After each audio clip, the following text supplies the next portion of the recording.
every part of comics and artwork is a form of communication with other people. It's not just here, let me direct my thoughts at you as a dictation of concept, but it's hoping to convince you of how cool you think a visual could be or a story could be. And you're trying to communicate ideas in one part storytelling and greater part just graphic impact. You're hoping to relate a sense of energy, urgency, and enthusiasm to people. That there's a lightning of spirit that comes out of superheroes that has always worked for me. That it isn't really about the practicality of what they might do. It's not the practicality about grown men punching each other in costumes. It really isn't about that. It's a visual metaphor. And that metaphor could be for a lot of things, but it's mostly just about the energy and enthusiasm that can be found in the fun of life.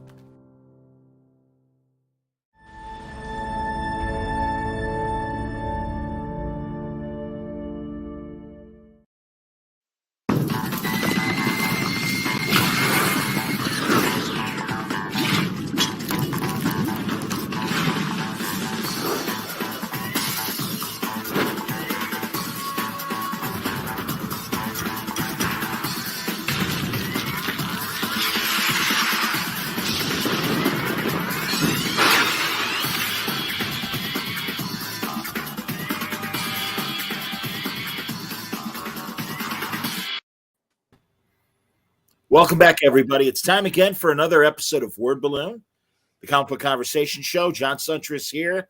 I am pleased to welcome the men behind the Agents of Slam, a really fun Oni book that is coming your way in April. And it's a good combination of wrestling and secret agents and superheroes. And joining me, we've got the writer Dave Scheidt, the artist Scoot McMahon. Good to see you, gentlemen. Welcome. Thanks for having us, John. What's up, John? Thanks for having us. My pleasure, man. My pleasure. So now you guys, of course, and forgive me, I don't have a cover ready for your previous collaboration, Wrapped Up. The attaboy Scoot, stand by. He's always ready to go. He's always ready. There it I is. didn't prepare at all. This is good. Thank you. Yeah. Excellent, man. Yeah. So, well, I mean, obviously, how did you guys first hook up even to do? Let's start with Wrapped Up. How did you guys get together for that? Yeah. Well, you guys are both being from Chicago, and our mutual friends Art and Franco have a comic book store there in Skokie, and they were doing one of their after party events, and I happened to be there, and Dave was there. Dave's known Art longer than I have, and I was drawing on a board, and we started goofing around, and we just clicked. We became friends there. Is that right, Dave? Is that how you remember it? Yeah, I think so. I think I was already familiar with your work just through doing comics and just being, I don't know, just knowing you doing conventions and stuff. But yeah, the first time we met was probably at an thing. I was probably just crushing it at the snack table. It's good straw, I'm just down in Doritos and, Yeah, they used to have Art and Franco would put up a big flip sketch pad, and anyone could go up there and draw. And I didn't really know Dave except for Art called him Sasquatch. Yeah. So I drew a picture of a Sasquatch and I wrote like Dave Squatch or something on there. And then from there, Dave was requesting goofy drawings. Yeah. And John, you were probably there. Probably in the background. If it was in the store, I'm sure I was there with Gigantic Jeff. Oh yeah. Yeah, our buddy Gigantic Jeff, and the whole crew was there. Brother Bear, everyone. That's true. Brother Bear was there, absolutely. Back in the day. Oh yeah, comics in Skokie. Yeah. Like how did Wrapped Up begin? Dave, you can handle that one. So we initially collaborated on like a one-page story for Comics. Like I said, I was always super into Scoot's artwork, and I mean, obviously we know he's a good dude, and I think so much of comics collaboration is kind of just you spend so much time with people and just like talking to them and all that. So it's like I'm a firm believer of a lot of teams in comics. Chemistry is really important, because you're going to be spending a lot of time with people. And me and Scoot kind of just hit it off right away. So there wasn't even really that weird sort of like, oh, hey, we should work on something together. Because I think when you're a creator, you hear that a lot. A lot of people kind of want to do something, do stuff together, but sometimes they just don't. I guess me and Scoot were just a natural fit. So I kind of just brought the idea to him, and we kind of just developed it as is, and the rest is history. Yeah, Dave connected with Andrea Colvin, who was at Lionforge at the time, and she kind of helped it get fast tracked there to becoming a book, and we were surprised because we signed on for 10 issues, so that were collected into 2 volumes. So that was pretty cool. It was pretty exciting, and it seemed like it was a pretty big hit when it came out. So Lionforge, are they still part of Oni or no? So they still have their own stuff going on, but basically Oni handles like the publishing aspect of it. It's almost like when like Disney bought Pixar, if Pixar took over creative. So basically Oni's in control of all or Oni's doing all the publishing and creative and all that stuff too. So yeah. Yeah, okay. and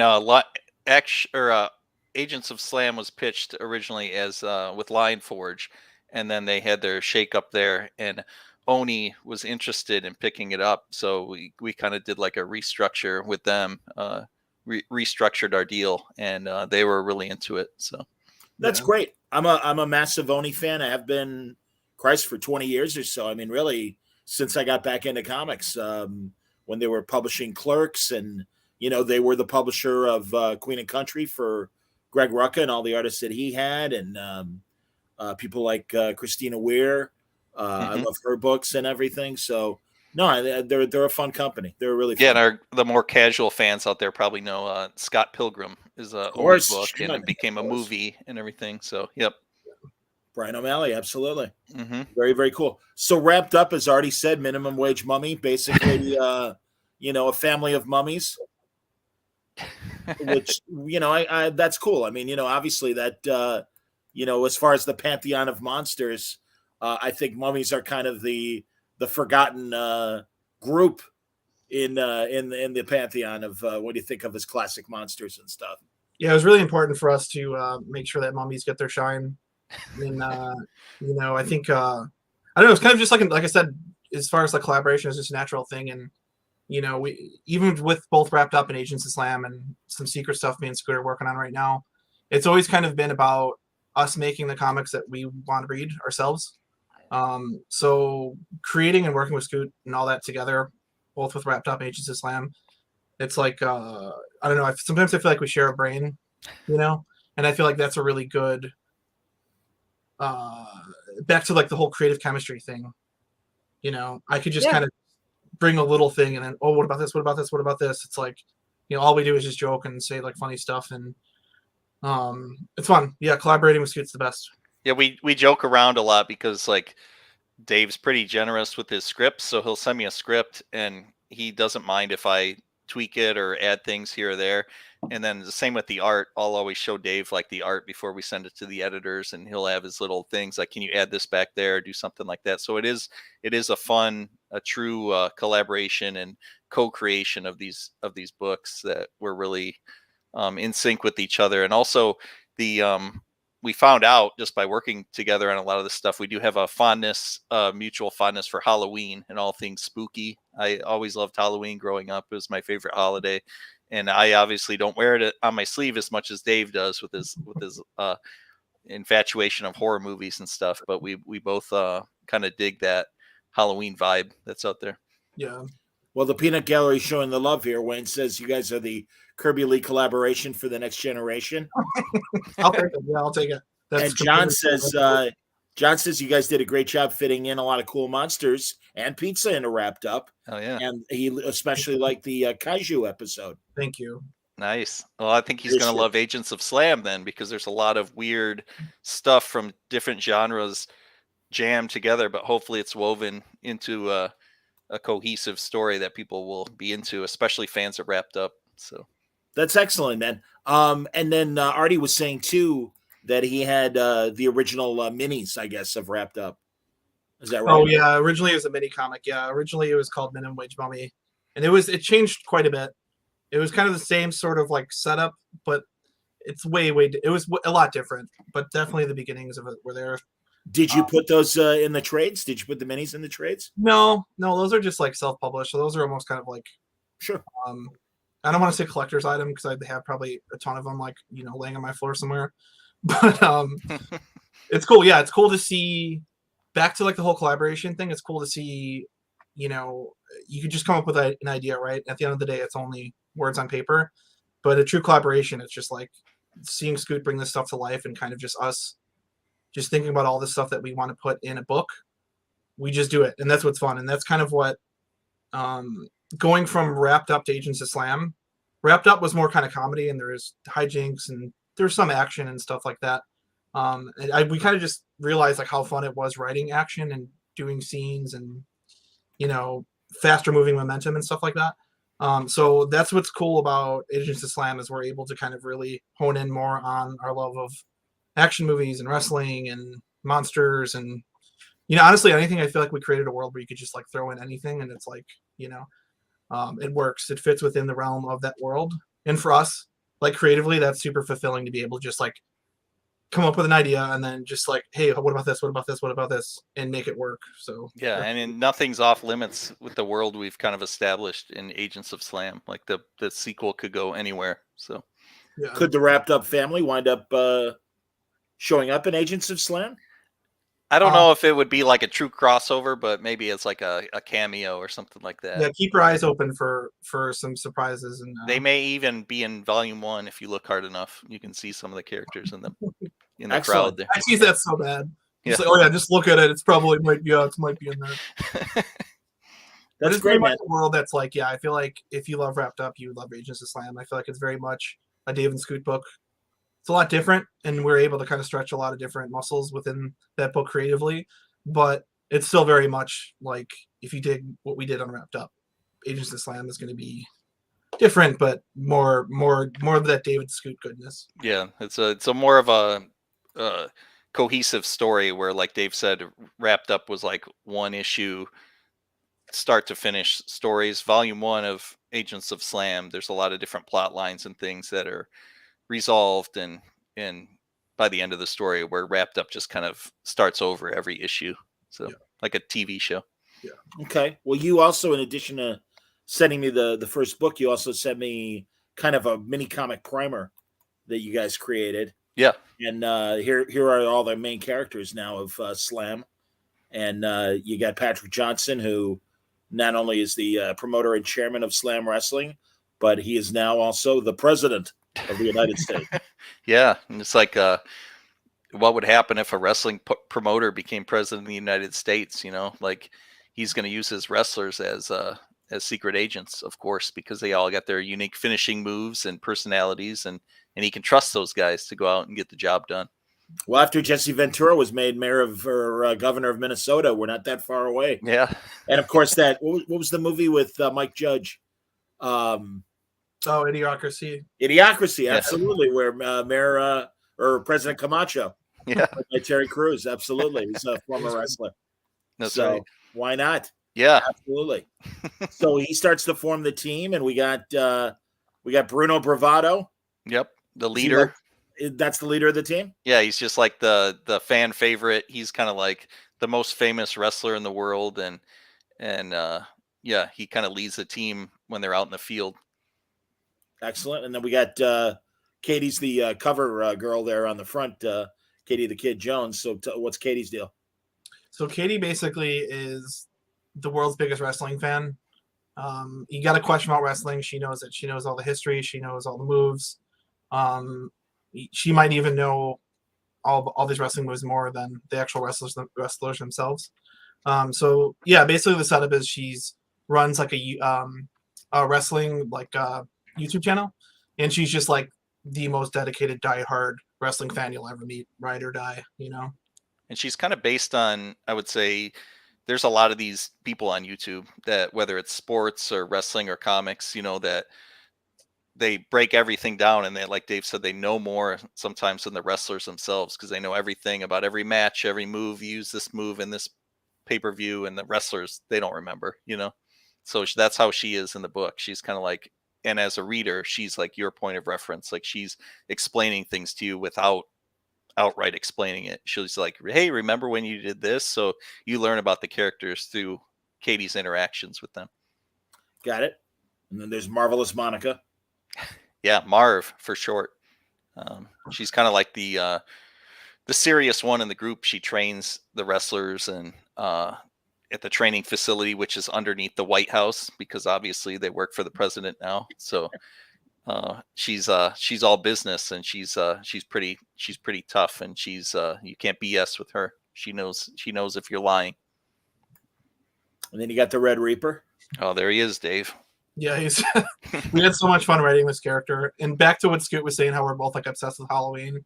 This was very much like our hook of like, how we felt watching wrestlers like, Undertaker and Kane, and he's just our spooky dude, and it's kind of funny too, like as we were writing it, obviously we have inspirations of like who these characters are, sort of based on. Sure. But they really took a life of their own really, really quickly. And one of my favorite plot lines in the story is there's like a backstory with the Red Reaper, and it came out so much fun. Like me and Scooter are just super stoked on it. We then that was another thing too, where we were just talking back and forth. Hey, what about this? What about this? I think this is how his childhood should have been. Blah blah blah. And we've been getting some early reviews. Like it's already on like Goodreads and stuff. Not to brag, no big deal. But a lot of people are saying, that was their favorite part, and it's like, wow, like that means a lot, because that turned out really. That was kind of like a happy accident how that turned out, that one. Yeah, exactly. And sometimes, like Dave was saying, we set out with the story to tell, and we told that story, but as we were going along, we realized like some of these supporting characters, there's more to them to explore. So we kind of like, there's like in any good comic book or even movie like Star Wars Empire Strikes Back, there's these plot lines that start at the same spot and then they branch out, and it's interesting to see these characters on their own and then they all come together at the end. So that's always a fun thing, because you get to go off and learn a little bit more about each character, and then that makes their hopefully involvement in the climax more fulfilling. There's Artie. Artie's got a good name for you guys. It's like Swanderson, which was Murphy Anderson and Kurt Swan. So yeah, I think Scoot Squatch is a good way to. You guys should start signing the covers and the pages and stuff as Scoot Squatch. Yeah, and like we said, symbol. We'll do like a print symbol. Yeah. It'll be like I don't know, maybe like a pencil and then like a piece of pizza and maybe like stink lines or something. Stink lines, yeah, I like Every that. time Scoot draws me, he always draws stink lines. I'm like, beautiful. So first arc, 5 issues, 6 issues. It's an OGN, so it's like a. Oh, excuse me. Novel. Yeah, they combine. Yeah, it's all. So it's like how many pages? Chapters. 5 chapters. Yeah, so 170, 160. Oh, nice. Yeah. Yep. That's great, man. Pretty close to it's a full book. Yeah. Outstanding. And coming out again mid-April, beginning of April, when? April 20th. April 20th. Very good. Yeah, April 20th. It's in bookstores April 19th and then April 20th in comic shops. Outstanding. Yeah. That's and great. We got to give a shout out to Heidi Black, who did the colors. They did a fantastic job. I've known Heidi for a while, and it looks great. The characters really come to life with Heidi's colors. So shout out to Heidi Black. 100%. Now there's a couple more characters here in the group shot. So tell us about the guy in the jetpack. So that's Volt. He's the team tech wizard / luchador. He's super fun, really funny, really quick. And we got Tex. He's got that cool, metal arm. I don't know. Infinity Gauntlet. I don't want to get sued. Yeah, I call it the Hefty Lefty. That's what the name of that. The Hefty Lefty. I like that. The Hefty Lefty. Very good. And then on the bottom is the president's Granny. Yeah, she's like OG, like 50s wrestler. So she was like this, legendary wrestler back in the day, and she could still mess people up. She could still body slam someone. Yeah, but choke slam. The funny part is, because Granny's really, really old, she has a lot of funny bits in the book where, not to spoil anything, there's one, because the book's crazy, but there's one part where they talk about, she's like the pilot. They have a ship like the X-Men, Fly the Blackbird, and Granny pilots the ship, and they're going to go out somewhere where there's like a huge laser cannon that's been blasting people. And Granny, they question Granny because she's like, let's go. And they're like, Granny, I don't know. Like, there's a laser. And she's like, oh, you don't think old Granny can dodge a few laser beams? And they all kind of like look at each other and they're like, what? Like, so Granny's got that like fight in her, but also like she's kind of out there. Like she's a little bit reckless, which makes her, fun to write and draw. She's very fun to write, yeah. Because I don't know, like she's super accomplished. Like I said, she's just like, she broke a lot of doors down in wrestling. You know what I mean? And she's like, been in the business for years and years and years. And the last thing you need is some, 25-year-old telling you can't do something. So she's good. We love Granny. Well, I'm probably closer to Granny's age than the kids, so I can appreciate that. And also, I'm a big. I find, although she's as I've learned more about the real wrestler, I think she's kind of got a checkered past. The Fabulous Moolah comes. Oh to yeah. Oh yeah. Yeah, So, she does, right? Yeah, she's got like some. For sure, yeah. Yeah, there's been a lot that's come out about her lately. Yeah. Those man, I'm sure you guys have been watching the stuff. Is it History Channel or A&E that's been doing those? A&E. Oh my God! I mean, and I stopped really giving a damn about wrestling, really in the '80s. I won't deny it. No, that's But it was really like interesting learning about all these backstories and stuff. And was it Wendy Richter was like the first modern female champ, like alongside of Hulk back in the '80s? It sounds about right. Yeah. And how Fabulous Moolah really kind of screwed her over in terms of her career and everything. Fascinating stuff, man. So Dante has a question. Okay. He guesses you guys are both big wrestling fans, obviously. Coming up with this IP. Did you try reaching out to wrestlers you guys may know to include them as guest stars in future issues of the series? That's a good question. You know what? So with that would be cool, but we definitely wanted to sort of create our own world. I feel like that's been done a lot, which is like cool. That's cool if you do that, and if you're doing that in your book, like I appreciate that. But this was very much us kind of just creating the feeling of like when we were watching wrestling, but also kind of like updating it for like modern times, I guess. So this was very much kind of just like our, if we, we're wrestling promoters or something, this is like, obviously like superhero stuff's kind of, it wouldn't be that, but that was we kind of wanted to make it our own thing and just create our own characters because it's so much more fun that way.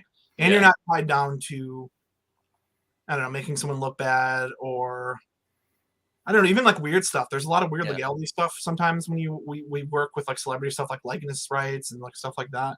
And we wanted to just make our own thing pretty much. Yeah, but Dante, we did reach out to some wrestlers, and Dave, I don't know if you want to talk about. I'll talk about one of the wrestlers that we got. His name's Christopher Daniels, and he's with AEW right now. But he's also a friend of Oh Yeah Comics because he's worked with Art and Franco on a special Oh Yeah Comics book where him and Christopher Daniels and his tag team partner at the time, Frankie Kazarian, wrestled some of the Oh Yeah Comics characters. So I met, similar to Dave, and it might have even been at the same party, I met Christopher Daniels, the pro wrestler, at this Oh Yeah Comics party, and I got to know him and do drawings for him and everything. And he's a really super cool guy. So he gave us a pull quote, which is pretty awesome for the book. Yeah. So we got that on the back of the book. So that's pretty cool. And he's also like a legit like comic book fan. And he even signed his pull quote, like Christopher Daniels comic book collector or something like that. So that I thought that was pretty cool. Oh no, he's a legit comics fan. That's very true. Yeah. And yeah, great guy. Really, really great guy. So that's so we were super excited that he kind of was generous enough to like read an early copy of the book and give us a pull quote. And then Dave, I don't know if you want to talk about who you got to do the pull quote too. Yeah, so this is a strange thing because I feel like not that I'm like new to this, but I'm still like finding my way, right? So the concept of like pull quotes is kind of weird because I feel like I never want to feel like I'm bothering someone, right? When you're like, oh, hey, can you check this book out? Tell me what you thought, blah, blah, blah. I always assume people are busy and a million people ask them whatever. So obviously we know within wrestling and comics, there's this like really cool middle point, right? Like I think it's a generational thing. A lot of people wrestling professionally now are like scooting my age, closer to that, 20s, 30s, 40s. And then a lot of those people grew up in comics. So anyway, so I was like, I knew that there were a lot of wrestlers who like comics. So I basically like put out a tweet, not expecting anything, right? Like it would have been cool to get some indie guys or something, right? Or just whatever. So I was basically like, hey, can anyone get me in touch with any wrestlers who are into comics? And I tweeted that. 10 minutes later, I get this ping in my inbox. And I open it and I see says Becky the Man Lynch. People don't know, Becky Lynch is like one of the biggest wrestlers in WWE right now, and probably like she's the huge. women's champion right now in WWE. Yeah. She's wrestled. Wow. She's one of the only female wrestlers to wrestle like in a WrestleMania main event a couple of years ago. Like Charlotte Flair, Becky Lynch, and Ronda Rousey fought in a triple threat match, and it was like the ending match at WrestleMania a couple of years ago. So she's super popular. So yeah, I put the word out basically like, hey, you know, can anyone get in touch? Like I said, within 10 minutes, I get a message from Becky, which I was like, wait a minute, because I was expecting the whole runaround of, let me get your, you know, here's such and such's manager's email. Here's this, this, and this, and this. Sure.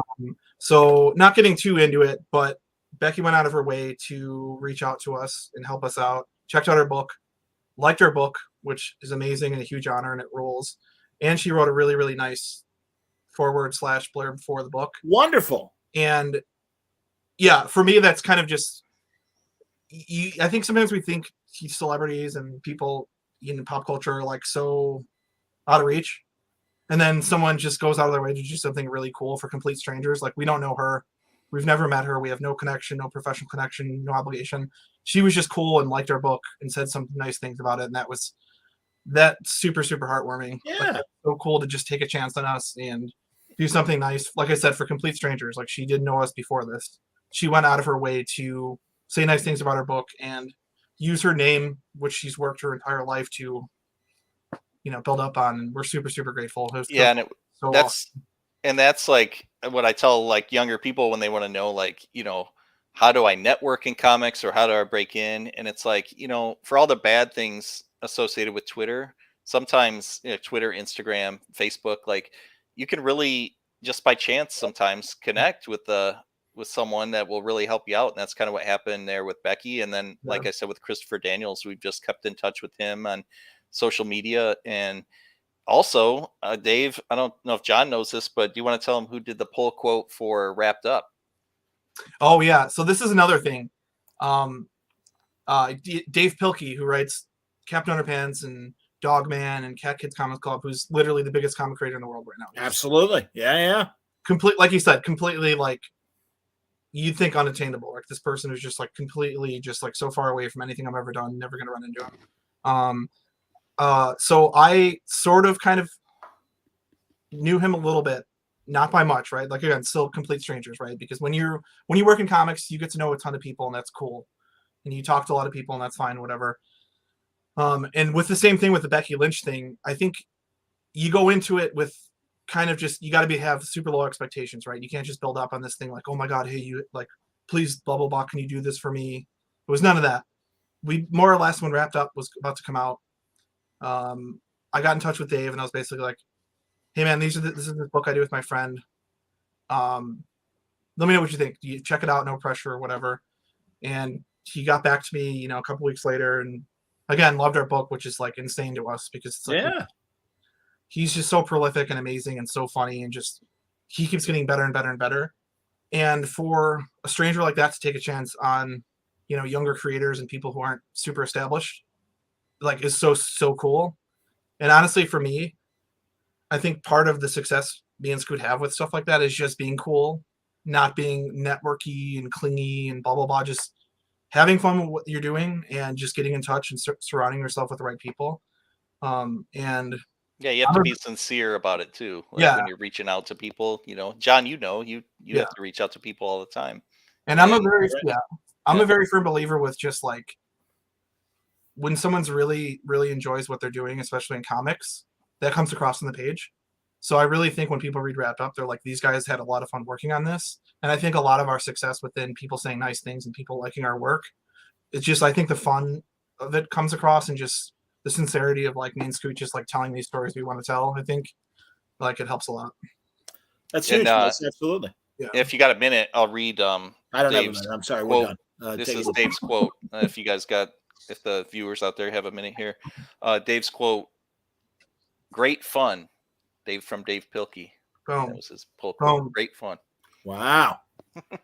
Very nice. And it's funny too, because like most, like in like the direct market with comic shops, sometimes it's like people don't even notice that. But like kids will come up to us and be like, are you friends with Dave Pilkey? And like it's like that's the thing when people see that. It's again somebody's putting their name basically on the line for 100%. You know what I mean? And it's super cool, and it's not like to just even be in the same atmosphere as that dude is just great. Oh my God, that's a huge recommendation, and yeah, it really for kids that do pay attention to credits on books and stuff. Oh, they do. That elevates you guys to that kind of status. That's wonderful. It's Dante, funny too. go ahead. To go on what Dave was just talking about, I've been to like little comic shows or different things here or there without Dave, where I've done like panels, like at Gem City Comic Con or whatever in Dayton, Ohio, and sometimes a kid will be like, "So you're friends with Dave Pilkey and blah blah blah," and I'm always like, how do I answer to that? Do I like crush him and be like, well, I don't really know the guy, but he likes our book, So sometimes I'll just roll with it and be like, yeah, Dave's a cool guy. Well, really, I've never interacted with Pilkey. Squatchy has. So. Most times that's enough just for people to say that. Be like, oh, he likes this book, and then again, that's like I said, that does so much for just like credibility. Yeah, and that's at the end of the day, like that's comics. That's sure putting the work in. And noticing that, the right people noticing, and then people helping you out. That's literally what comics is, man. It's 100%. It's mutual admiration, and it's just how can we help each other? Absolutely. I know we mentioned a little bit earlier, and John, you're in the same boat, but like we got to give thanks to Art and Franco for always supporting and promoting us, and same with you, John, in the All Yeah podcast and Word Balloon. But Art and Franco are always eager to help. They did some variant covers for Wrapped Up because Wrapped Up came out in individual issues and then was collected in volumes. But they're always super generous with their time, and like they've helped us out a ton. So that was kind of cool to, just be friends with those guys and you and all the work you guys do, and really, it really helps make the books we work on. It legitimizes everything a little bit more. You guys make good books. That's all I'm looking for. I don't do reviews. I don't critique books. A lot of people come and ask, can I help? And can I help? And if it's a good project and it piques my interest, I'm happy to help. And I know Art and Franco feel the same way. And there you go. There's Artie's anagram for "You're a good man, sir," or "You're good men, sir." Yeah. I just think, since we've been doing this for a little bit, constantly we get people, younger kids and creators and stuff asking, how do I break into comics? Blah, blah, blah. It's always that same question, and not to belittle that, but it's like the best advice I could give with that is like I said, just make stuff that you really, really like. And that's going to come across. Like people are going to notice that, and people are going to like see, hey, this comic's cool. These dudes are making cool stuff, and getting it in front of the people who make stuff similar to you, and that's always been our career. We've always just kind of been making the stuff that we want to do. We've never like set out to be like, oh, hey, how we're going to make this top selling thing, how we're going to make this more accessible. Me and Scooter basically just being like, hey, wouldn't this be funny if, I don't know. I'm blanking right now, but like literally just like, it's cool. It's cool to have success through just doing what we already would have been doing if nobody was paying attention to us, and reading our books. Sure. Yeah. There's a lot of things that happen in Agents of Slam where it's true to like the wrestling world too, where like characters turn bad or characters turn good. And sometimes, if you were really thinking ahead, you would plan these things out differently but we're just doing it to tell the best story we can in one volume. And if this is a hit, we'll work on, another one. And that's like what Dave was saying with Wrapped Up is like, we started doing crazy things in the back half of that series. Like we made the dad a martial artist and we did all this like weird, funny stuff, but it was all funny and silly. And we didn't worry about like, this doesn't make any Logic. sense. Yeah. It was just that's fine. Whatever we thought would be funny. And people really, they believed in that. So that's cool. Well, you see again, Dante says you guys have always been cool in his experience, and also that he bought all the Wrapped Up issues as soon as he saw Scoot was working on it, and how Scoot has always been to Dante. Yeah, he still has his Yoko Black Glove sketch. Yeah, it was a must buy for you. Yeah, I love when Dante comes by my table at the different shows because he's a fan of the Oh Yeah podcast, which John also, I wouldn't even say moderates anymore. You're just we're all characters on that show with Art and Franco. No. Yeah, we're all equal partners on the podcast, definitely. But he always comes by the table and he talks about, you know, episodes and scenes, and that's always fun too, because you know, people that are fan of, you know, again, Comics and Art and Franco and John, they kind of, our humor is right in line with all of that stuff. Yeah. So it's a smooth transition to become Scoot It's Squatch community. fans. It's a community, man. It's our people. Yeah. It's like it's our tribe. You know, it's like it's hard to get everybody together because everybody's busy. We haven't released an episode, I think, since Baltimore. That was like the last time the three of me and Artie and Franco at least did something. Mm-hmm. And no, it's just hard to get everybody together because everyone's working on all these different projects and stuff. You know, I mean, not only am I doing Word Balloon, but I'll remind everyone this is coming soon. The Monkeys documentary series that I'm working on. And in fact, as you guys say, the people that you meet, celebrities and stuff, and you don't know who you're going to get to help you and stuff. Sven Gulli is helping me with the Monkeys documentary. Amazing. And, nice. Chicago hero, hometown hero. Absolutely. And he and is the right age. He was, you know, he was a tweener back when the Monkeys were happening and stuff in the mid 60s. So it's going to be great getting him, and it'll be a regular Word Balloon. It's a good opportunity for me to tease that episode coming this week, but we're going to pre-record something for both the Monkeys documentary, and it's an opportunity to get him on and talk about some classic Chicago kids TV. Oh my God. Tell Sven Gulli I'm a lifelong fan. I'm sure, you know, Spencer on me and my dad would always watch it. It's the best. It was when stuff finally normalizes. You know, he's an older gentleman, so he was a little, you know, worried about being at C2E2 in December with COVID still kind of being ripe and everything. So hopefully, if this stuff is finally dying down, I'm sure we'll all run into him at C2E2 and stuff. He's been great to me. He's let me moderate his panels the last couple of years. Oh, great! This is how long ago it was. I once met Sven Gulli at this place called Haunted Trails. It was like a spooky golf course, right? Of course. They're all spooky. Yeah. And we found my sister dug up a picture of it like when we were there. And this is how long ago it was. I'm like, I'm trying to think how old I was, but I'm wearing an episode 1, Star Wars episode 1 shirt. So that had to have been like 2000, something like that. Sure. Yeah. Did you have a bowl cut? Still had the beard, even though he was 8 years old. I think it was like post bowl cut era. It was like weird, like homeschool haircut. Like it didn't really make sense. It was kind of just like a weird. It looks like the Flowbee, the thing that you could cut your hair with a vacuum. It looked like someone used that. Wayne says the podcast provides hours of great discussion, like Alan Moore as a plumber. Oh, He yeah. literally crawled out of a toilet to start writing comics. That's the first episode I was ever on when they talked about that. Yeah, it's good stuff. Absolutely. So, you know, guys, honestly, I don't watch wrestling like I did. Like I said, my real prime time with wrestling was the 80s. In the 90s, I worked at the all sports station here in town, the Score, Mm-hmm. and I got to meet a lot of the 90s wrestlers because they would help us out with charity events, and that was always fun. So I had to meet Goldberg and Hacksaw Jim Duggan, and one of my favorites that I really got to be friends with was Bobby Heenan, Bobby the Brain. Yeah, well, the best. And we got tons of great stories from him. But I gotta say, it's been fun in the last 15 years or so getting to know Chris Daniels. And I'll tell you, it's what always interests me is the business of wrestling.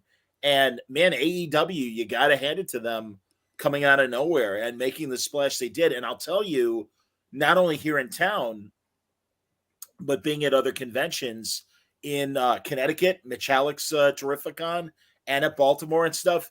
Good Lord. I mean, those guys people really love it. Yeah, people love it. It's like it's like, it's back to, so like me and Scoot's generation, we're back to like what was it called? Primetime Wars, or what was it called? The Monday Night Wars. Yeah, Monday Night. Sure. In the mid to late 90s. It Right, was with WWF WCW and WWE, sure. Mm-hmm. And I was always, I'm a firm believer of like, competition always is going to make something better, especially with entertainment, with people trying to like top each other and all that stuff too.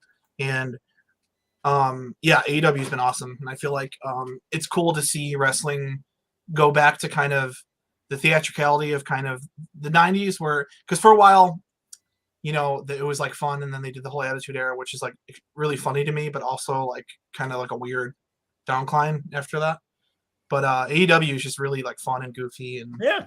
I think that's a lot of the indie circuit stuff was doing that sort of like funny, goofy comedy matches. And Yeah. it's cool to see that be brought back instead of this like ultra super serious, you know, specific demographic type wrestling. You know, it's cool that they're making wrestling for everyone again. You know, I'm with like, you. you can watch it with kids. You could, you know, it's cool. Yeah, Growing up here in Chicago, in the 60s and 70s, and really the 70s, from my memory, we had Bob Loose Wrestling. He was the local promoter. And you guys know, well, Scoot knows, and I'm assuming, Dave, you probably know too. One of my favorite restaurants and bars downtown is this place, Miller's Pub. Mhm. And Miller's Pub was a massive hangout for the Bob Loose wrestlers. And Bob Loose had Dick the Bruiser and the Valiant Brothers and Yukon Moose Cholak. I mean, just these Bobo Brazil, these great guys and everything. And it was hilarious. And my dad had a restaurant down the street from Miller's. And my dad's restaurant was more of a commuter, really a business hours kind of place that would close. It would really cater to the downtown area, and would really like close up shop by 8:00. And then by the time he was done taking care of the books and everything, we'd be out of there by 9. And before we would go home, some nights he'd be like, "Hey, let's go to Miller's and see if any of the wrestlers are there." And invariably some of them would be there and stuff. So I'm a kid meeting Dick the Bruiser, and it was a restaurant and a bar, so it wasn't out of line for a kid to be there. But it was hilarious. And I mean that I miss those territory days of I'm wrestling. just imagining walking into a restaurant and seeing like the Undertaker eat a pork chop like 4 feet away from you. Yeah. That's great. Like, That's cool, yeah. There was a giant moose head in the bar, Mhm. and he would put it on, and seriously, it would snap the neck of any normal person putting this on. But the guy had one of these giant wrestler necks I love that. The size of the toilet seat his neck was. I mean, that big, Where were the wrestling shows in Chicago? Like, where do they the amphitheater, which is gone. But and it's funny, when I started covering boxing in the late 80s, early 90s, that was the last years of the International Amphitheater. But and of course on TV, I don't even know what local TV studios they would shoot at for the television show. Yeah. But it really was, I don't think the studio was that big. I mean, they had it like you'd see rows of seats behind the ring and stuff like that. But the likelihood was, it was only a few rows, and really from that camera angle point of view. Yeah.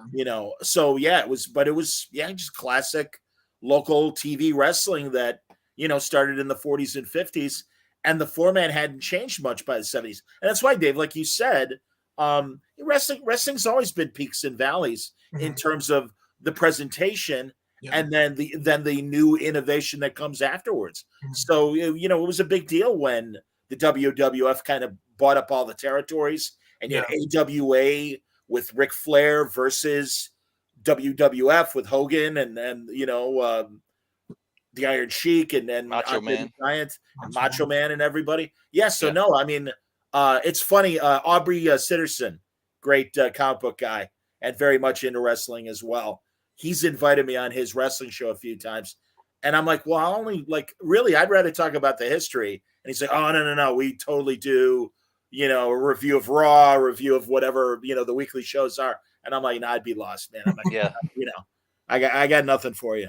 So, I don't even I know what's going on because I've been keeping up with it the last few years, especially since Dave and I started working on this. But a lot of the heart and soul of Agents of Slam is actually more from that 80s and 90s era of wrestling. So you have the flashier costumes and the characters, larger than life, the gimmicks, you have all that kind of stuff in there. But then we tie in some of the modern storylines with those crazy characters. So that's and there's certain storylines in wrestling that are timeless, right? It's like you call the heroes the baby faces or a face, and the bad guys are called heels, and there's always heel heel turns where a good guy will turn or a bad guy will turn good. Sure. So those type of wrestling tropes we really explore those in the Then Agents of Slam. Brad has a good question. At any time in the book, is the wrestling word kayfabe used? No, because it's that would be breaking kayfabe by saying that. Well, so Right. yeah, in the book, Gotcha. not to spoil anything, but it's all real in the book. Yeah. Like this is a world where pro wrestlers exist and have these finishing moves that are like almost like superpowers, right? So when they're brought to work for the president as these agents, they're really like out there battling like threats to the country or threats to the universe. The forces of evil. Absolutely. Yeah, Absolutely. so they have, there's almost like a mix of like they're like superheroes or like He-Man characters because they have their unique skills and abilities. So there is no kayfabe in the Agents of Slam, but there are faces and heels, and there are, you know, some line switching and or line stepping, whatever you want to call it in the book. I think so that's what's cool about modern wrestling is, like I said, a lot of the generation of like the same type of people around me in Scoot's age who grew up with that specific era of wrestling are like professional wrestlers now. Yeah. So I really feel like that's so much more of like why, you know, there's a lot more like theatricality and like fun and like comedy into it, because it was like that's what wrestling meant to them when they were younger. And it's cool to see just as much as like that, like a modern wrestler, that's their contribution to it, right? Like that's their tribute that they're paying. Like, and this book is very much like the tribute to, you know, watching Monday Night Raw in 1997 or something, you know, and like 94 and stuff. And yeah, it's kind of just like, just much as wrapped up as kind of like our version of, I don't know, like a funny kids cartoon comic thing. Like Agents of Slam is like our love letter to wrestling, you know, and like Sure. love it. Yeah, like Wrapped Up was more almost like a Saturday morning cartoon, and this is almost like a full-length animated movie or something where there's like a beginning, middle, and an end to it. Where Wrapped Up is like you could just tune into any issue and you'll jump right in. Where this, like, you're gonna want to read it from start to finish. But like I said, it's only like 170, 165 pages or something. Yeah. Well, that's amazing. Here, great comments coming from everybody watching, and I got some great wrestling memories from people like Dante. He likes watching AEW because Chris Statlander and MJF are students of Brian Myers, who I keep bumping into at Walmart. Hilarious. Yeah. Lucky to see them wrestle at Creative Pro Wrestling in Long Island. That's cool. And he says, I only bumped into a handful of guys. I used to wait tables at MSG. I know a couple coworkers got to smoke the wacky tobacco with Godfather and Viscera. Yeah, Viscera. Yeah. There you go, man. There you go. And Balls Mahoney. That's a fantastic wrestler. Yeah. He caught Balls Mahoney when he was trying to steal something off the wall of the TGI Fridays on 34th he was working at. That's fantastic. I don't blame him. Anytime I'm at a store like that, I always think about like what would happen if I try to get like an entire bicycle off of like the wall or something. Yeah. And also, good point. A Canadian comic artist creator, Andy Belanger, is a big wrestling guy. Absolutely, he is. And in fact, even as Wayne points out, he even wrestles in the Indies in Montreal. Cool. Oh, wow, that's cool. So that's the next step. Me and Scooter bulking up right now to start. We've been pumping. Yeah, we're getting swole, our swole on. Absolutely. Next convention, you're going to see us. We're going to just be both super yoked. We're going to just be super shredded. You mentioned it earlier. Confirmed for Wayne. All these characters have their own kind of finishing moves, right? Absolutely, yeah. Yeah, and there's some cool bonus material at the end of the book that we really highlight some of those things. So I think you'll like that. But yeah, they're referenced throughout the book. You'll see their finishing moves come into play sometimes. Now I don't know this another term. What's the insider term goozle? What does that mean? Do you guys know? Oh no! Did we just lose all our credibility? I don't know what that means. Yeah, no, we don't. So without spoiling anything, we don't really use any terms in the book. Well, Dante also explain to us what goozle is. You can't leave us hanging with that. I know what kayfabe is, certainly. Yeah, neck. So Dante says goozle is neck. All right. Well, I like it. It's a funny sounding word, so I'm into it. Absolutely. We're gonna make a character in Volume 2 called Goozle, and he's gonna have a real thick neck. And then even merging wrestling and comics even more, there's the fantastic YouTube series that my buddies Jim Rugg and Ed Pisker do, Cartoonist Kayfabe. Oh yeah. And that's a fantastic interview show. They've been I have no problem promoting them. They're smart guys. They know what they're talking about. They're good artists, and they can get into the nitty gritty. Where I kind of come from the layman sort of attitude as far as no, that's cool though. That I've listened to a bunch of their stuff, and it's just like I don't know, people just freaking out. You know what I mean? Just like mutual admiration. Everyone just like excited about everyone's work. And again, that's comics. Like that's cool. Yeah. There's a fine balance in Agents of Slam where we try to make it accessible to non-wrestling fans. Sure. So if you're a fan of like Wrapped Up, or you're a fan of superhero stuff, or just comedy stuff in general, you should be able to read Wrapped Up and not know anything about wrestling, but still get what's happening. But if you know the wrestling business, there's going to be all kinds of Easter eggs and terminology here or there, whether it's a form of a wrestling move or someone using the word gimmick, because that's a wrestling, whenever someone has like a silly gimmick or whatever, like the Undertaker gimmick or whatever. So we do sprinkle things in there for wrestling fans, but it's definitely designed to be accessible to anyone to kind of jump into. And that was important to us because our editor kind of pointed that out. Grace, who's been great. She didn't know anything about wrestling, and she kind of learned throughout the process of this book, like what certain moves were and certain things were. So hopefully by just picking up the book and for a fun, like action comedy, you'll be able to get all the references and everything. Yeah, that was a trick I learned from Artie, actually, Art Baltazar.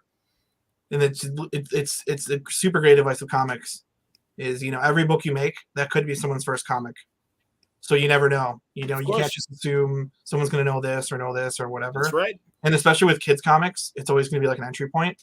And, for us with like doing Wrapped Up and all these other books, it's really cool knowing we get so many parents telling us, oh, my kid didn't really like to read or had trouble reading or whatever. And their book kept their attention. They loved it and all that. So having that is like amazing and like super, super nice. And something we're always super conscious of now. And just writing for that audience is amazing. Being able to do that and just like my hope is, say a kid doesn't necessarily like wrestling and they like it. Like it's such a thrill knowing me and Scoot got a kid into wrestling and like we love wrestling. Like we're that entry point. And it's not this like pipe dream. Like it's gonna happen. Like kids are gonna be like, hey, this looks cool. I need to check this out. Is wrestling like this? This sounds awesome. So for us, that's like a super, super cool kind of just like bonus perk of making books for kids, is that opportunity to get them into cool stuff. Well, they're fun designs as well, so I do think that again, I'm glad you and Scoot are working on this, Dave, because Scoot always has great inviting art, and you're kicking ass too. Mayor Good Dog obviously doing quite well for you. You had a nice little victory lap for you back in 2021. That was a terrific year. Mayor Goodboy Goes Hollywood out September something. Yeah. It's coming. So Dave's got a busy spring and summer coming up here. Yeah. Good for you, Dave. That's great. We got Slam coming out in April, and then Mayor Goodboy Book 2 is out in September. So wonderful. That's great. And who's publishing Mayor Goodboy? Mayor Goodboy is Random House. Wonderful. Dude, that's fantastic. You're hooking up with great publishers and stuff. Good. What do you got coming up? So I got Agents of Slam, obviously, in April, and then I think in May, and then in the fall, the Adventures of Cthulhu Jr. with Source Point Press that I worked on with Dirk Manning and Sean Burris is a colorist on that one. Okay. So that'll be coming out, I think, in May. We'll announce when it's going to be arriving. So Source Point, very innovative publisher as well, going in a lot of interesting directions with their books, and that's terrific. Good luck with that. Yeah. And we have me and Scoot have 10 things we're trying to create. So yeah. It's man. It's happening. That's wonderful, and I hope Oni is watching things very carefully with Agents of Slam, and I hope that works out in terms of providing more opportunities for you guys to do more collaborations. That's great. Good to hear. And if John Cena or Dwayne Johnson are watching, reach out to us. We're open to your pitch for a movie. So option for this. So our Twitter's right there, both Scoot Comic and Scheidt. We're willing to chat. Get a hold of our people. We'll try to fit you in, figure something out. Scoot, Dante was psyched to see you worked on Butts and Seats. Oh yeah, I did. Tell me what Butts and Seats is. So that's a comic book from Source Point Press, written by Tony Schiavone, who's a wrestling announcer with Dirk Manning wrote it with him. Wow. And I did a pinup in that book, and that's out right now. Oh, great. That's huge, man. So I haven't met Tony, but he was the voice of WCW at the same time the Monday Night Wars were going on, where Jim Ross was the voice of Jim Ross, WWF absolutely. at the time. Yeah. Crazy. Now they work together for AEW. Again, that just honestly, I appreciate that. I'm sure if I were in sports radio, I'd be more cognizant of what's going on these days. I miss my guy, Bobby Heenan, though. He was, he was so many great stories, and then really hilarious road stories, but also, especially during the Monday Night Wars, really told me about when WCW and Ted Turner really kind of put the money into WCW and everything, and how grateful all those wrestlers were to have an option beyond McMahon. And be able to, and again, that's the great thing about AEW as well. You need competition, man. That's the only way that workers get any sort of respect is if they have a place to go across the street, Yeah, there's another Chicago guy that just showed up in AEW. His name's Dan Hausen. Have you ever heard of him, Johnny? Vaguely, but I don't know much about him. He paints his face, right? Actually. I think he's a Michigan. I believe Andy he lives in Chicago, though, right? Andy, I think Belanger, when I had him on, he was or Belanger. And forgive me, Andy, if I'm messing up your name, if you happen to be watching or listening. Andy's a really good guy, and I believe he was the one who was telling me about Dan. So, yeah, John, you should check out on Hulu. It's called Dark Side of the Ring. It's like a documentary series just about professional wrestling in general. There's like 3 seasons of it. It's really, really good. You should check it out. It's really. And is that the same show that was on A&E or no? No, it's like it was originally on Viceland, so it was originally through. Oh Vice. No, I do know that show. Sure. Okay. Yeah, all 3 seasons are on Hulu, and it's amazing. Like those are again another example of something where if you're not a wrestling fan, the drama behind the stories told in those things are just like unbelievable. Oh, yeah. I think there's a Chris Benoit episode that's like one of the best episodes. I remember that.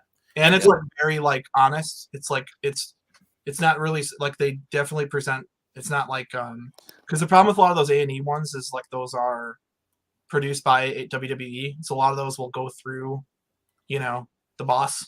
Sure. As opposed to this one where it's like actually just independent, dudes making the documentary series like filmmakers and stuff. Well, and I think that's where I saw that Wendy Richter story, but also, they talked about when. I think the WCW guys went, I think it was them that they went to New World Japan. Oh, okay, no. And they went to they fought all these Japanese wrestling stars, or they went to Korea. Maybe it was yeah. I think they fought Japanese dudes, but it was in Korea. But it was in Korea, and it was that episode was like unbelievable. I didn't know that story. Oh my god, that was amazing. Yeah. So excellent. Oh, that's interesting. Dante says too. Vice puts some of the Dark Side of the Ring episodes on YouTube. So that's cool. And I didn't know. Wayne says Jericho narrates the Dark Side of the Ring. They're just really good. There's like sports documentaries. They're super well. Yeah. Okay, and Dante confirms. Yeah, WCW went to Korea. No, crazy stories, man. God, also that heartbreaking documentary about Andre the Giant that Bill Simmons made for HBO. And the Ric Flair one. Yeah. It was really great. There's a good comic about Andre the Giant too. That first second put out. Box Brown. Yeah. No, that was great. That was good. Yeah. Yes. Very, very good. Absolutely, man. No, and also, did I already mention Michael Kingston is a great comic book maker that is a big wrestling guy and has really done a lot with Jerry Lawler. Always ends up doing covers for a lot of his books. Yeah, he's a good artist, right? Yeah, he really is for being an amateur artist. No, he's very like God. If people see him at a convention, ask him to do a Superman sketch for you, and he draws a really good Superman face. So it's kind of neat. Yeah, Brett, the Hitman Hart is also like he does little cartoons and stuff here. It's really cartoony stuff, but they're silly. Wait, what? The Hitman's a cartoonist? Yeah, he does cartoons. You were telling me that. I didn't know that. That's amazing. He was my favorite as a kid, man. That's Yeah, cool. he does little cartoons. He draws cool. Ric Flair with this like huge nose, this like ridiculously big. They're like super cartoony, but they're funny. Well, Scoot knows my buddy Chuck, and Chuck's a big wrestling fan, and usually is my wingman for a lot of C2E2s, and he's always scoping out the wrestling guys. Chucky. Yeah, well, I'll make sure I get Chucky a copy of Slam because I think he'll. Oh yeah, hey man, that would be great. I'm sure he'd love it. That's terrific. I appreciate you thinking of him. Hilarious, very funny. Well, gentlemen, well done. Good luck with Agents of Slam coming out April 22nd. Correct. 20th. Pardon me. Yeah. The 19th for regular bookstores. The 20th to comic stores from Oni Press. Yep. And good luck with the other projects. That's wonderful. Wait, final comment. Thank you for having us, by the way. That was great. This was super fun. Yeah, thanks, Joe. Oh, it's my pleasure, guys. Absolutely. So I'm guessing Dante is saying that he dug, I'm assuming, Michael's WWE issues and his wrestling Loot Crate comics. Interesting. Nice. I didn't know he partnered up with Loot Crate. Very cool. Get that money, man. Yeah. That's what it's all about. Yeah, Headlocked is Mike's series. Okay. Oh yeah. I know that dude. Yeah. I follow that. Yeah, we follow each other on Twitter. I know that dude. Yeah. Great guy. Mhm. Cool, yeah. Tremendous guy. Absolutely. Awesome. Boys, thanks for playing. Thanks for hanging. Everybody, thanks for tuning in. And it's gonna be a great week on Word Balloon. I'm talking to Chris Cantwell tomorrow afternoon. And tomorrow night, I'm talking to my buddy Nigel Collins, former editor-in-chief of Ring Magazine. We're all aware of the Ukraine situation, and it's a terrible thing. And I'm sure the boys agree with me that our hearts go out to the Ukrainians. This is all about democracy, everybody. This has nothing to do with politics. If you're really not for the Ukrainians, you're not American. I'm sorry. That's I'll make the editorial statement because it has nothing to do with Democrats and Republicans. It's pure democracy, and that's what these people are fighting for. There's a lot of fighters, boxers that are Ukraine people that are active fighters and past champions. Nigel and I are going to talk about that, and also it was a big weekend in boxing. As I said, I'm talking to Sven Gulli. I'll be pre-recording that on Tuesday. Who the hell did I say I was going to talk to Wednesday? Right now my brain is scrambled, so I can't say. But pretty amazing stuff. Oh, let's see. Okay, yeah, Artie's like, okay, bye-bye. Very nice. And I agree with Dante, Vladimir Klitschko and Vitaly Klitschko, the former heavyweight champions that are brothers. They are heroes, and they're literally fighting for their country's life. And they're pretty amazing. Of course, Vitaly, the mayor of Kyiv. Oh, and has been for almost 10 years now. So pretty amazing. Wayne wants to know when Truck Watch will return. It will return. We've all just been very busy individually. I mean, again, man, I'll tell you, Discovery's doing everything it can to make me not want to care about that show. But that said, Picard is coming up, Wayne. So I'm sure we'll be talking about Picard. I'm sure we'll be talking about the Chris Pike Strange New World Star Trek show as well. So, again, you'll forgive me, everybody. I've been busy not only with Word Balloon, but with the Monkeys documentary as well, which I really want to get up and running sooner than later. And we'll do it. So I promise that's all coming up. So thanks a lot for watching, everybody. Until we see you for the next Word Balloon Live, stay safe, stay happy, stay healthy. Bye-bye.